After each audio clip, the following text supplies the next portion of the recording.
प्रधानमंत्री डॉक्टर मनमोहन सिंह जी के निधन ने हम सभी के हृदय को गहरी पीड़ा पहुंचाई है।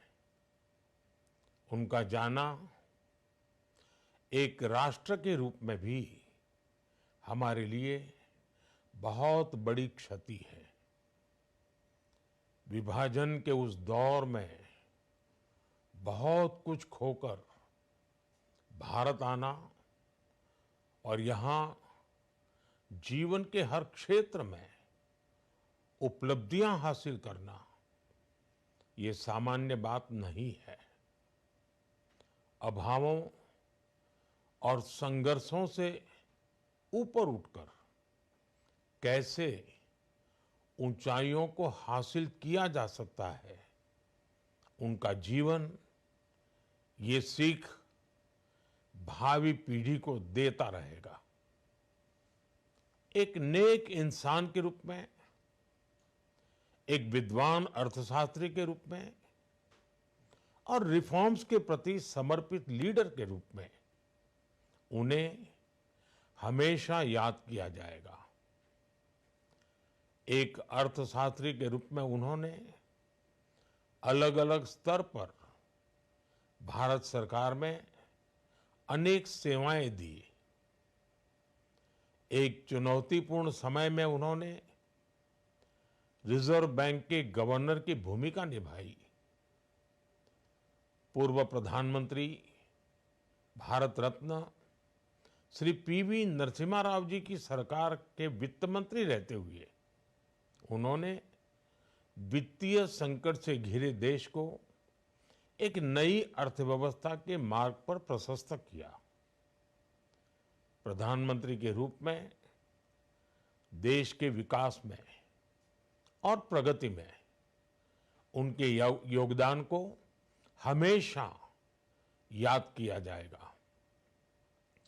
जनता के प्रति, देश के विकास के प्रति उनका जो कमिटमेंट था उसे हमेशा बहुत सम्मान से देखा जाएगा। डॉक्टर मनमोहन सिंह जी का जीवन उनकी ईमानदारी और सादगी का प्रतिबिंब था। वो विलक्षण सांसद थे।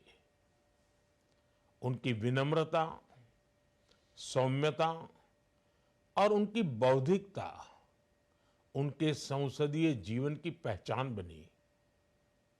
मुझे याद है कि इस साल की शुरुआत में जब राज्यसभा में उनका कार्यकाल समाप्त हुआ, तब मैंने कहा था कि सांसद के रूप में डॉक्टर साहब की निष्ठा सभी के लिए प्रेरणा जैसी है। सत्र के समय अहम मौकों पर वो व्हीलचेयर पर बैठकर आते थे, अपना संसदीय दायित्व निभाते थे। दुनिया के प्रतिष्ठित संस्थानों की शिक्षा लेने और सरकार के अनेक शीर्ष पदों पर रहने के बाद भी वो अपनी सामान्य पृष्ठभूमि के मूल्यों को कभी भी नहीं भूले। दलगत राजनीति से ऊपर उठकर उन्होंने हमेशा हर दल के व्यक्ति से संपर्क रखा, सबके लिए सहज उपलब्ध रहे। जब मैं मुख्यमंत्री था तब डॉक्टर मनमोहन सिंह जी के साथ राष्ट्रीय और अंतर्राष्ट्रीय अनेक विषयों पर उनसे खुले मन से चर्चाएं होती थी। यहाँ दिल्ली आने के बाद भी मेरी उनसे समय समय पर बात होती थी, मुलाकात होती थी। मुझे उनसे हुई मुलाकातें, देश को लेकर हुई चर्चाएं हमेशा याद रहेगी। अभी जब उनका जन्मदिन था तब भी मैंने उनसे बात की थी। आज इस कठिन घड़ी में मैं उनके परिवार के प्रति अपनी संवेदनाएं व्यक्त करता हूं। मैं डॉक्टर मनमोहन सिंह जी को सभी देशवासियों की तरफ से श्रद्धांजलि अर्पित करता हूं।